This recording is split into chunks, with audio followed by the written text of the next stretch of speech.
Hi, Jen. Hey, Bethany. I had a little injury over the weekend. I hurt my toe. You sure did. And can I tell you the funniest thing? I was talking to one of our friends' husbands, and he was like, "Oh, man, are you out of tennis for like 2 weeks?" I was like, "What are you talking about?"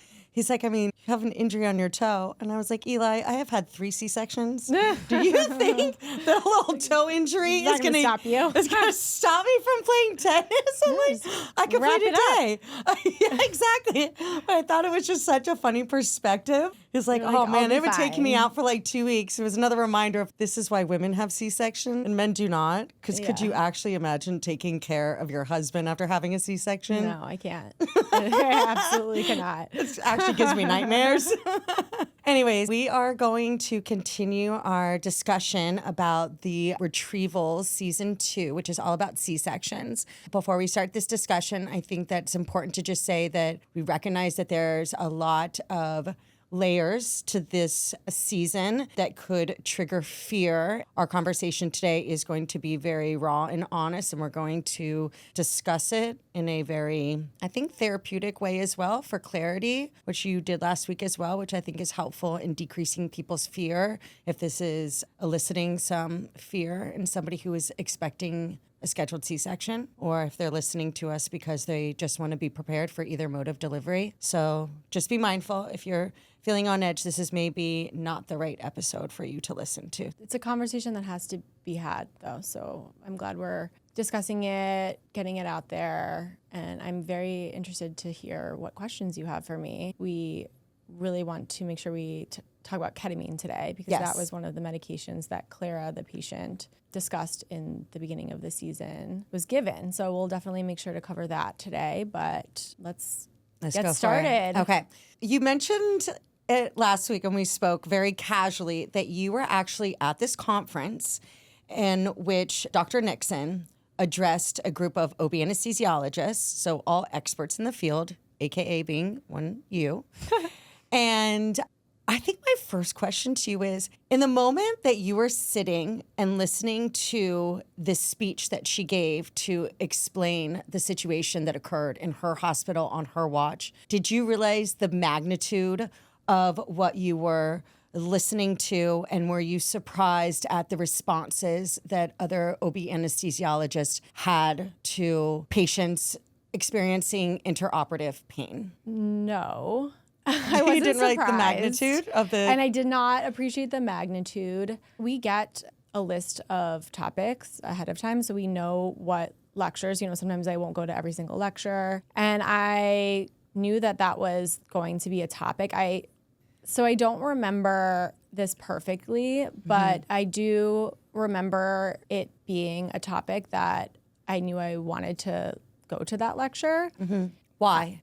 Because I already knew it was a thing, and I was very curious to hear what she was going to say. And did you know her ahead of listening to her give this lecture? Her name? Yes. I knew, yes. She was at some point the president of SOAP on the board, and I know a lot of names of people who, I don't know her personally, but also the people who speak at SOAP, it's kind of the same people that rotate through, and she's one of those people. And there was nothing shocking to me about what the other anesthesiologist said. I was glad the topic was being brought up. I remember being a little bit like, so what are we doing about it? Right. I kind of thought it was going to be management of intraoperative pain during C-section. And it was sort of more just saying that it's a thing, which is important, but I don't know that it was so groundbreaking, at least for me, maybe for some people. And it was groundbreaking in the sense that everyone was excited to hear about it. And we were now saying, this is a thing, we need to do something about it. But I guess we hadn't yet gotten to the point of giving the answers.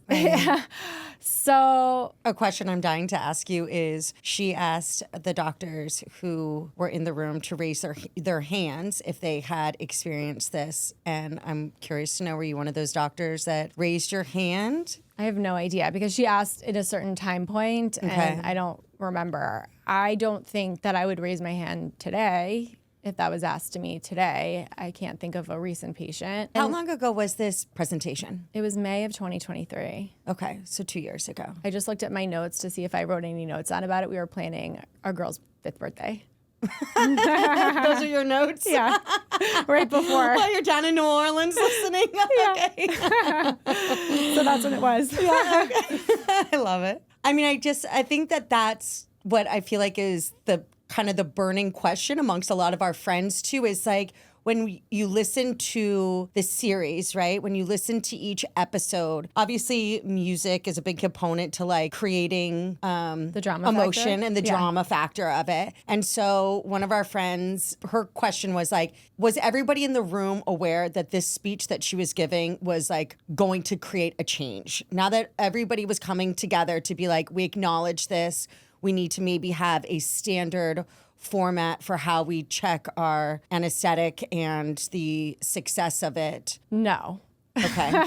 I don't think so. I think we go to SOAP to get new ideas and hear about new research projects maybe and what the results of those research projects are, and decide to incorporate different things into our practice based on what we hear if we think it's a good idea. So it was more of a philosophical, I feel, discussion of, should we be so scared of the pregnant airway? What are you going to change as far as protocols to say, don't be as scared of the pregnant airway? This is more of, we all have to start talking about this amongst ourselves, and especially when we're teaching new anesthesiologists, and maybe find a way to not ingrain that fear as much into people, and maybe ingrain a new fear, which is that we are potentially psychologically traumatizing people. It was nice to get the conversation started, essentially. Did it feel comforting to be in a room with other OB anesthesiologists who feel the same fears, feel the same concerns, no changes need to continue to happen to better the patient's outcome? Yeah, that's why I love going to SOAP, because that's what it's all about. All the things that we learn about and talk about are, we all come from the same place. Like, we're all really looking to do better for obstetric patients.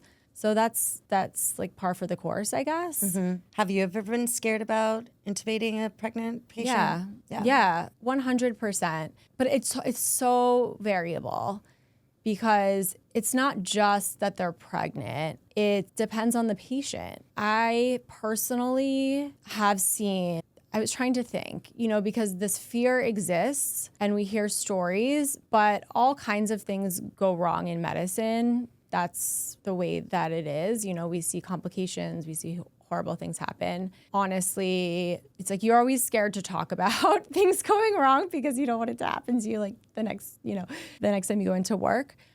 But I have seen, it wasn't my patient, but I was there when someone came in and needed an emergency C-section years and years ago. And there was no time, for whatever reason, we were never going to do a spinal or an epidural. This patient was going to go straight to sleep because of whatever obstetric emergency that was happening. And we couldn't get the breathing tube in. I say we, but I was like the 10th person to come into the room. And the patient was asleep, but with no breathing tube for the duration of the surgery. And she survived, but it was very, very scary. But that's once in my whole career, and that wasn't my patient. And then there's a story of a resident physician's wife who passed away, unfortunately, after aspirating when she was being put to sleep for an emergency C-section. It wasn't too long ago,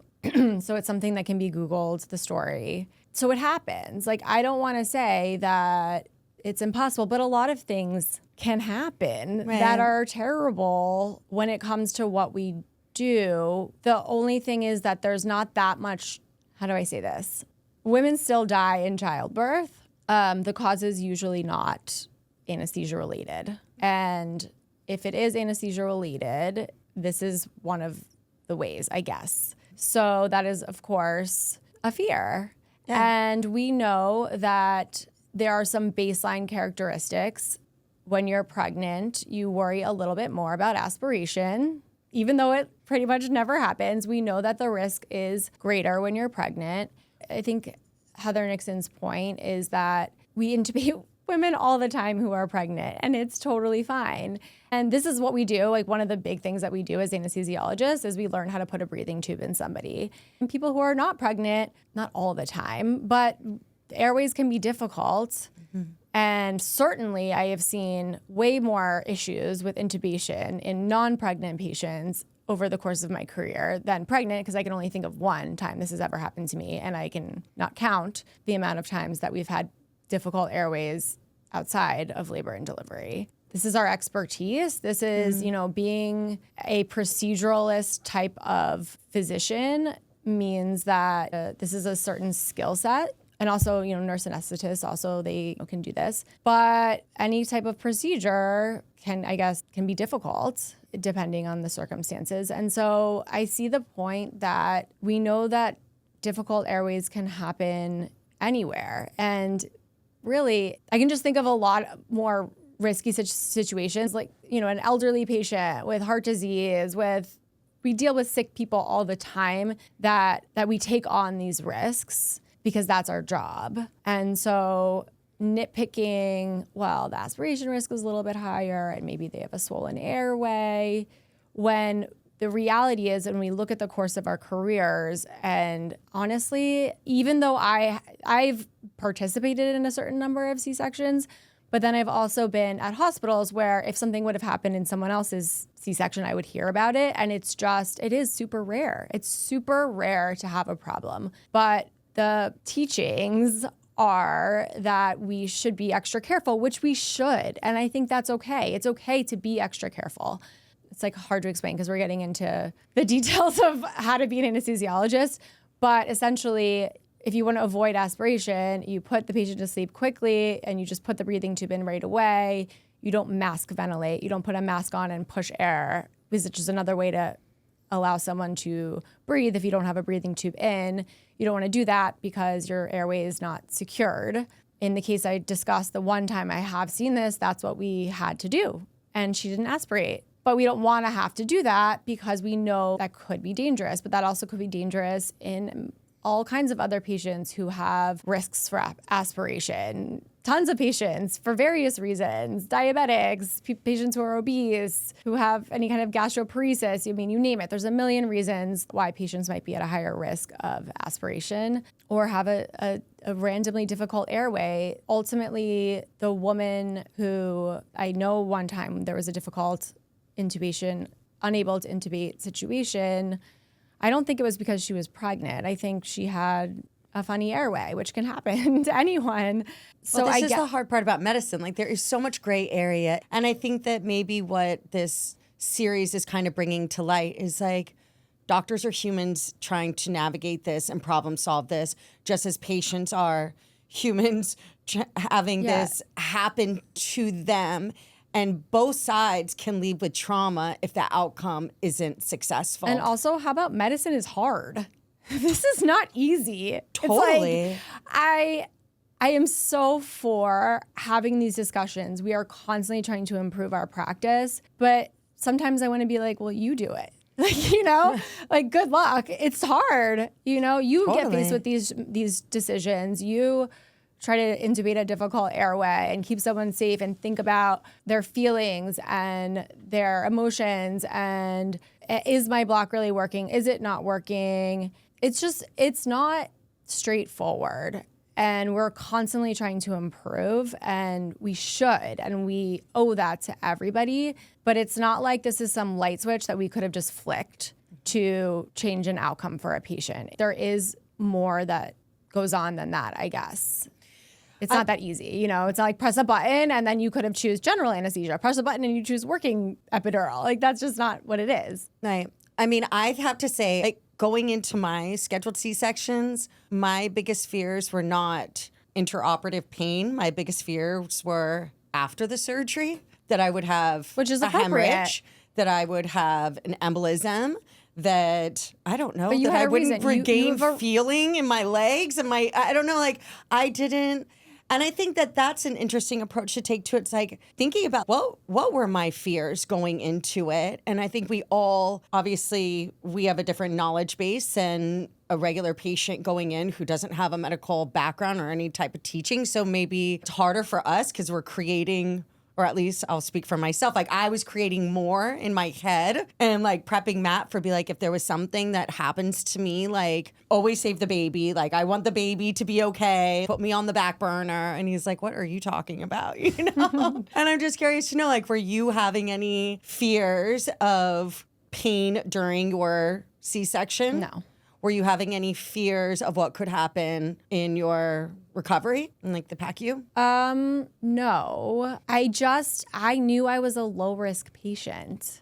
And, you know, like I said, I trust the people that I work with. I knew that they would take care of me if I needed anything. It's funny that you mentioned bleeding because I do think there was a moment when they came in for a fundal check. Mm-hmm. And there was a little question mark about if there was too much bleeding, and ultimately there wasn't. But I don't remember having any fear in that moment at all. I was just like, okay, you guys are checking. You're gonna do whatever. If you need to give me a medication or do whatever. I mean, now if it had progressed beyond that brief moment, I maybe have felt different, but. Just that was the only time I was like, oh, am I gonna bleed after this? You know, bleed too much. But it never got to that point, and ultimately everything was fine for me. But there's so much that can happen. I mean, I knew I was having a baby. I know that comes with a lot.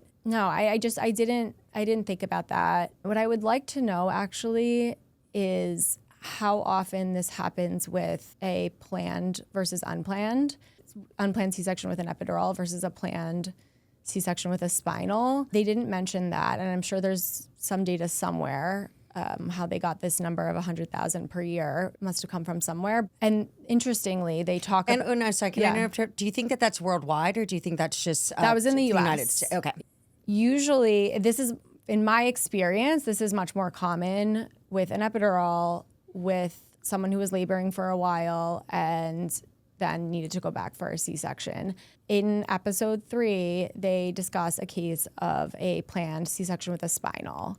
Basically just completely didn't test her block appropriately, and she had a similar situation with a planned C-section with spinal. So I do know that could happen. I also knew that my team would not let that happen, had that happened to me. I also had, which I did not know ahead of time, but because I was planning to do the version again, they did a combined spinal epidural, which is what I do for patients when they have any history of pain, something where they're not sure, something happened last time, they weren't sure if their block failed. That is, for me, a little bit of an insurance policy because it's sort of like a double anesthesia. So you got your typical spinal dose, and then you have the epidural also that you could top up your spinal and add more if you needed to. And so I did have that anyway, so I could have gotten, extra medication through my epidural if I needed it. I'm not sure if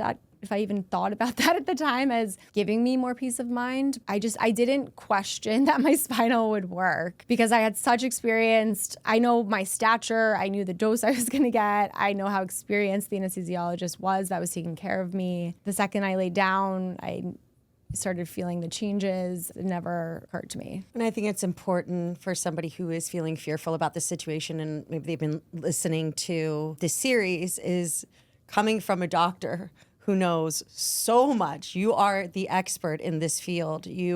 I was also surprised that there's only a couple hundred OB anesthesiologists. In my head, I thought there were thousands of OB anesthesiologists. Like, you really are in a very tight-knit circle of doctors who are incredibly knowledgeable in a way that a regular anesthesiologist is not. And the fact that you could go into your C-section and you were not feeling these fears at such a heightened way that it caused you emotional distress, I guess is what I'm getting to. Like, you trusted. And I think that what's important for us to do in this conversation too is really this is why we always talk about trusting your team, like feeling that you are in good hands from the beginning of your pregnancy, that you're with an OB that you trust so that if decisions need to be made, you are giving over that control. And maybe also that knowledge can be powerful, knowledge, sometimes knowing about what can happen can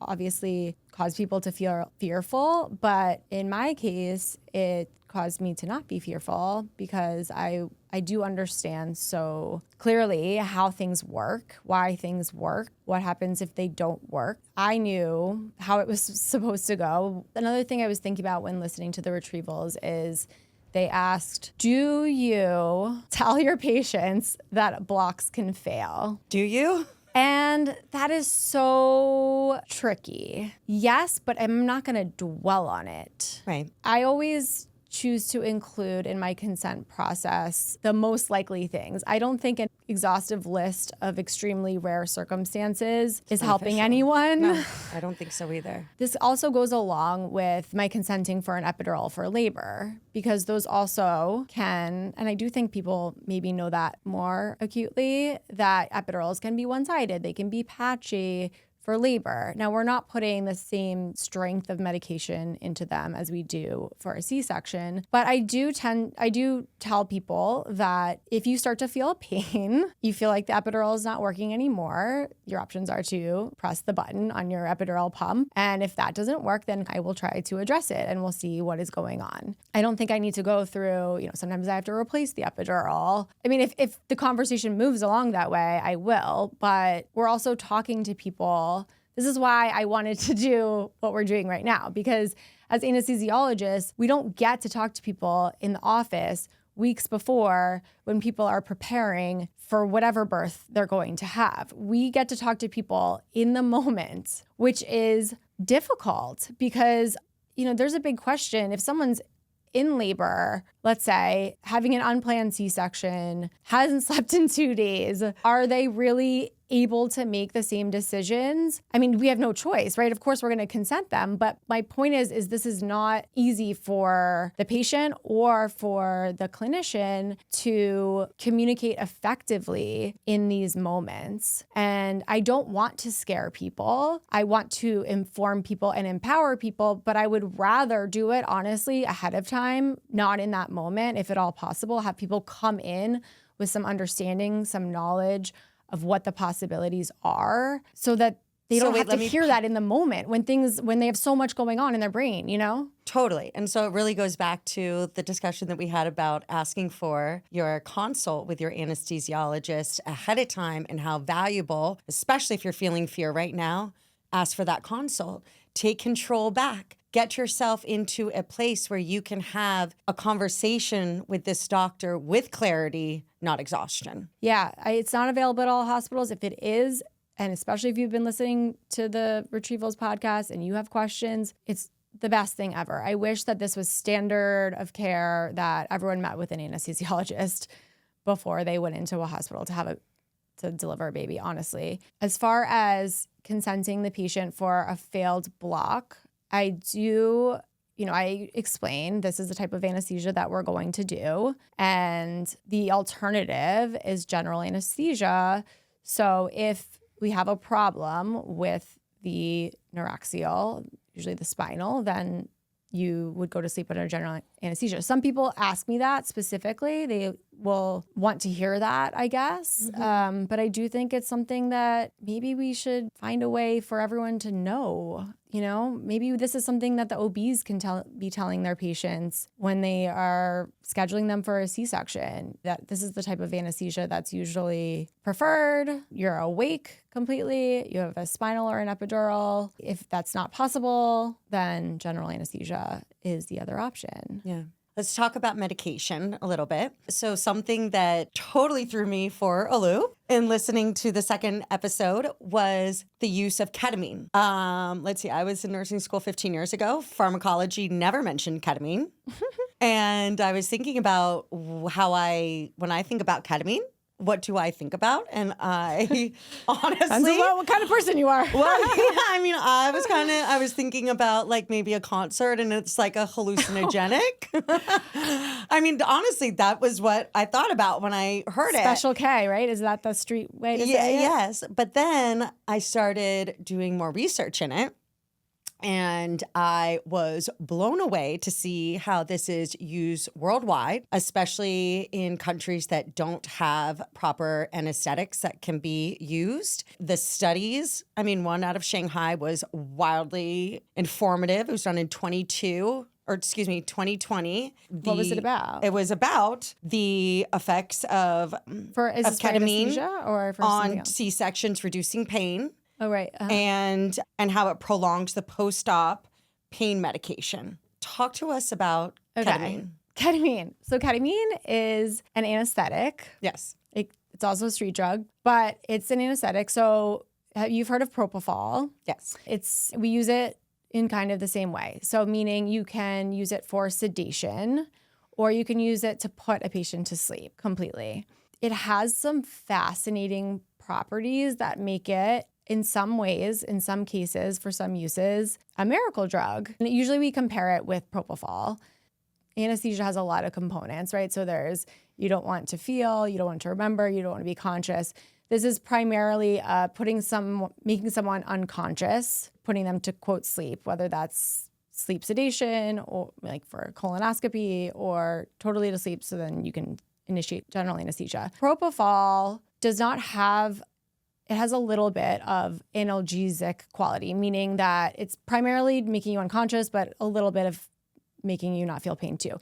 Ketamine has a lot more of that. Mm-hmm. So great, right? Because if you have an anesthetic that is having some in and of itself ability to reduce pain, then you don't have to give, usually we have to give in addition pain medications, pure pain medications. That's your opioids, your fentanyl, your morphine. It also doesn't lower the blood pressure. So one of the problems with propofol is that it will drop someone's blood pressure. So if you have a patient who you don't want to drop their blood pressure, that is helpful. Propofol makes you stop breathing. Ketamine does not as much do that. It keeps the patient can maintain breathing. So especially, we talked about intubation, if you're worried about that and you need more time and keep the patient breathing for longer, that's an amazing quality. Sounds perfect. It also has some, I think, bronchodilating, meaning it for patients with asthma. Does a lot of great things. Which was why I was so You can shocked use that I'd I'd never like learned about it. And it's not like this is like a new medicine. Some of the studies date back to like 1965. Well, it's a very anesthesia specific medicine. You're not going to really see it being used. It's an by anesthetic. nurses. I don't know. It's an anesthetic. Well, no, that makes me feel better because I was like, am I just in the No, clouds? a nurse is not ever giving ketamine. No. Okay. This is highly regulated medication. Right. And so that's all wonderful. I might use it in a patient who is morbidly obese. We need to keep the patient breathing. It might be difficult to put a breathing tube in. They also have, let's say, a heart disease and whatever, it doesn't matter. But let's just say you're weighing the factors of the patient. You're looking at what the risk factors are on that patient and choosing this medication. And you can also mix it with propofol, whatever. But as an anesthetic, especially with sedation, especially if you're not just like putting someone to sleep, then they're asleep for a long time. And we also just use it when someone's asleep. You might give some ketamine or maybe even do a ketamine infusion. And that's been studied for improving, like you discussed, pain after surgery, reducing opioid consumption, all of these good things. But if you're using it for sedation for a short case, so you're giving it and then the patient's kind of waking up very quickly, the biggest problem is that it can cause people to hallucinate. Right. So it's short acting. So that's why I thought going back to Clara's story is, why do you think that anesthesiologist kept giving her more ketamine? Do you think he was doing it to control her psychiatric state in that moment? No, I think he was trying to avoid general anesthesia. Okay. You can't give propofol because that is going to she might stop breathing, and then we're getting into all the issues with aspiration and with intubation that we're trying to avoid. So ketamine is the other option, which is sedating a patient. Hopefully he didn't think she was in pain. If she thought she was in pain, then he should not be doing this. But he's sedating her. It does have a little bit of the analgesic properties, and he is keeping her breathing. So he gave a lot. He gave a dose that you might give but I'm sure he gave it in little bits. Like, I don't think he gave that all at once. But he was trying to sedate her. That's what he was trying to do. And it didn't work, and perhaps worsened her situation. Perhaps. I don't think we'll ever know, like, exactly. She had all this medication. She can tell us what she can tell us, but she was hallucinating. I mean, I've seen very bad reactions from ketamine in the recovery room. Some people wake up, like, so happy. Mm-hmm. And some people wake up and they are seeing things, and it's scary. They're telling me they're scared. It's not anything you would ever purposely do to somebody. It's like an adverse reaction. And it's like anything that I remember when I was under general anesthesia, I woke up and, I felt very happy, but then I saw the other side of it when my sister had a surgery and she was hallucinating. She was 100% so fearful of her surroundings. We're sisters, right? You know what I mean? You would think, like, I wonder if she got ketamine. I don't know. But I would have assumed her reaction maybe would have been She might similar. have. She had a spine surgery, right? She did. She might have. Yeah. We are taught, just to piggyback on this a little bit, we are taught that giving midazolam. So midazolam is the other thing that she got a lot of, that is an anti-anxiety medication. But one of the things we talk about with C-sections is I try to not give too much for patients who need it. Try to give what they need because it can take away your memory. So we actually use that on purpose with ketamine, because does that counteract, the hallucinations where you're not hallucinating, not remembering? And he used those together. It sounds like from even the story too, and from Dr. Nixon's recall of the situation, that what happened in the OR that day was a terrible experience all around, that it was... There were so many layers. There were so many layers. There was a nurse in there that was her friend that was simply trying to document and photograph this experience, and then it went completely different. And she experienced and saw the situation unfold in a different way than I'm sure maybe some of the other doctors and nurses in the room, or the NICU team, or however it unfolded. It just sounded like it was a terrible experience for everybody in that room. For sure. The other thing about ketamine you mentioned was that it's been studied as a positive thing to use with C-sections. Yeah, so actually more of the study, actually almost all the studies that I showed, it only talked about the positive nature. It's been studied for reducing post-op pain, reducing opioid requirements post-op. If you look at the dosages, because I was looking up some of those studies too. There's a bunch of them. You have to look at kind of meta-analyses sometimes, because some studies will say it does help, some studies will say it doesn't, so does it really? But the dosages, a lot of the dosages were like 10 milligrams, 30 milligrams. Those are common doses.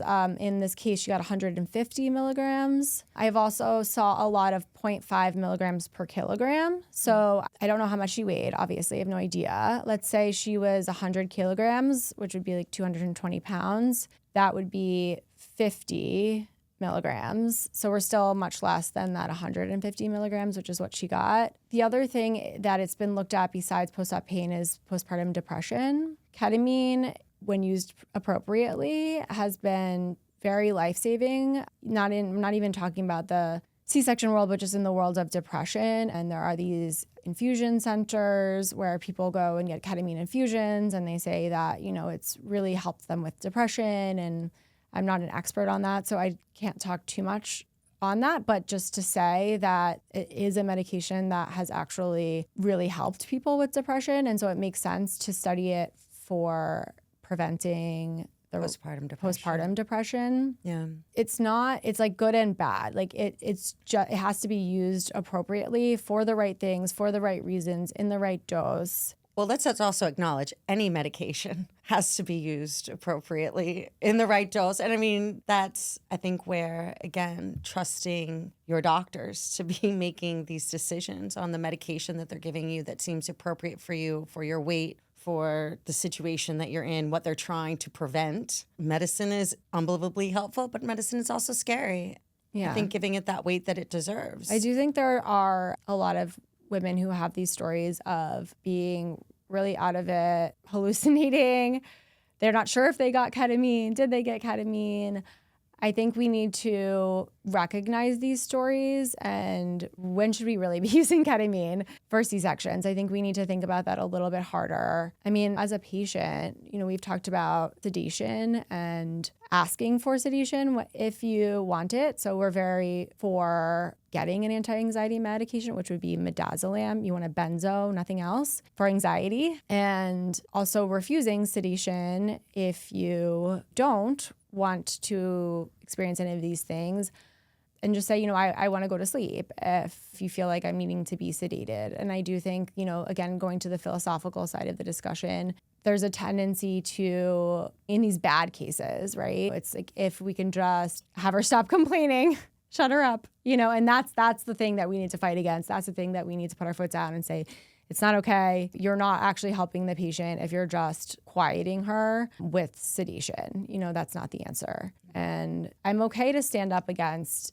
anesthesiologists. Like, I don't want people to be afraid. I don't want people to think that we're monsters. I don't want people to think that this job is easy. But I'd be lying if I said I wasn't extremely angry at some anesthesiologists that I know have done things that I thought was wrong. Just too much lack of empathy, not enough. What would you do if this were your family member, if this was you? It's more than just safety, it's psychological safety too. I think that's like the big missing piece. Yes, yeah. I think that's what people are bringing to light even more of how important these outcomes, the emotional component to this is so huge.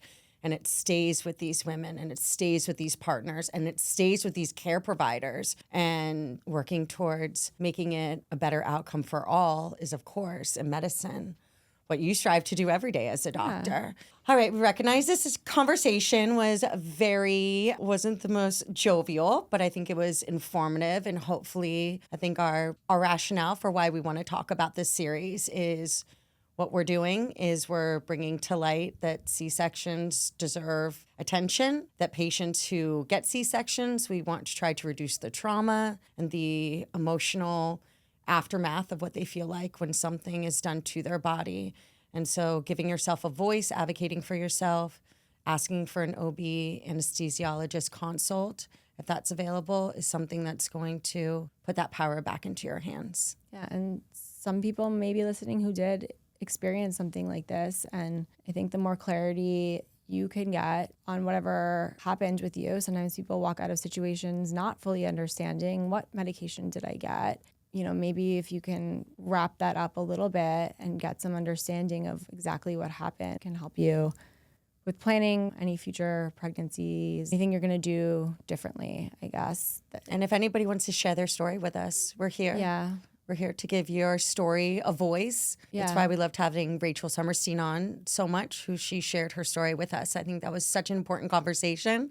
And little did we know how important that conversation would be even now that this series has come out, and how she felt like people thought she was crazy versus her being honest about what she was feeling during her surgery. And she channeled her pain and wrote a book about it. And any birth trauma, I think it's channeling it in a direction that makes you heal is so important to do. I think we should I just had this idea that we should amplify these stories. And so if you experienced something where you felt like your pain was dismissed during surgery, I want to hear about it. We want to tell your story, anonymously, so we can really start getting a sense, keep this conversation going and make sure that this doesn't happen to anyone else. The more conversations create change. Exactly. So let's keep having these conversations. Exactly. Let's wrap it up with a positive note. Okay. I love nature. And so we haven't done this in a very long time. So I have this book that we actually got when we were together. It's called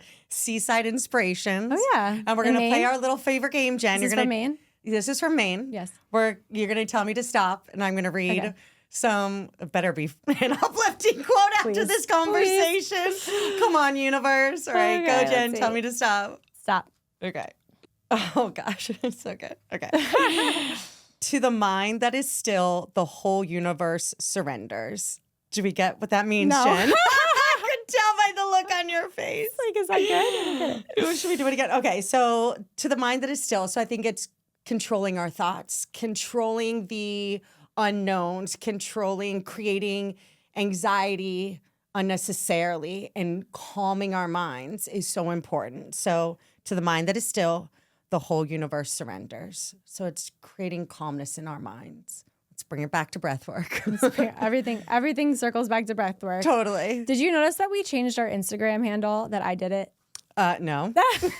Do you think I noticed that? Well, okay. We are now, unless we change it back. Okay, go. The C-section experience. What were we That's before? it. The CSX podcast. Oh, okay. Which we are still on TikTok, but on Instagram, follow us there, reach out to us there, or you can email us, hi@csxpodcast.com. Tell us your stories. We want to hear them. We just want to come together, support you, and together we can make change. I really believe that. So I hope we can all do it together. And we'll see you next week. Bye. Bye.